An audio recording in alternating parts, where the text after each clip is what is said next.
مولوی جی یہ تو ہماری طرح پیدا ہوتے ہیں، ہماری طرح کے بشر ہیں، ہماری طرح کے انسان ہیں۔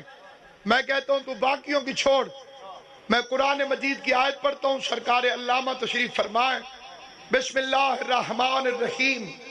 اللہ فرماتے ہیں اِنَّا خَلَقْنَا الْإِنسَانَ مِن نُطْفَةٍ امشاج، ہم نے انسان کو، بشر کو نطفے سے پیدا کیا۔ مولویوں سے کہتا ہوں علی چھوڑ، تو سوچ کے بتا عیسیٰ کون تھا؟ کیونکہ بشر تو پیدا ہوتا ہے نطفے سے۔ توجہ ہے یا نہیں ہے؟ بھئی انسان تو پیدا ہوتا ہے نطفے سے، اور جناب عیسیٰ نطفے سے پیدا ہوا نہیں۔ جب تجھے عیسیٰ سمجھ میں نہیں آتا تو فخر عیسیٰ سمجھ میں کیسے آئے؟ توجہ ہے یا نہیں؟ پھر اس کے بعد تیری طرح پیدا ہوتے ہیں، تو تیرے ہاں تو بچہ پیدا ہونے کے لیے عمر مخصوص ہے،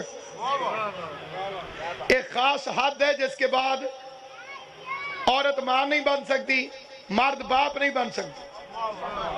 اس پر میڈیکل سائنس بھی متفق ہے، شریعت بھی متفق ہے۔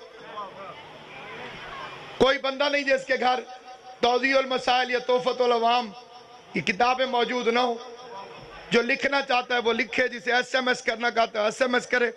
میں ذمہ داری سے فکرات کرتا ہوں، ذمہ دار ہوں اس کے لیے۔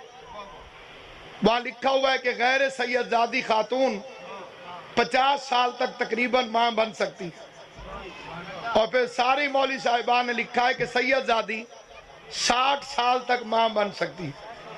اگر سید زادی میں اور غیر سیدانی میں فرق ہی کوئی نہیں تو فطرت 10 سال کا فرق کیوں رکھ رہی ہے؟ توجہ ہے یا نہیں؟ اگلے توجہ، کیونکہ یہ بڑے حساس مسئلے ہیں ہماری قوم کے اندر۔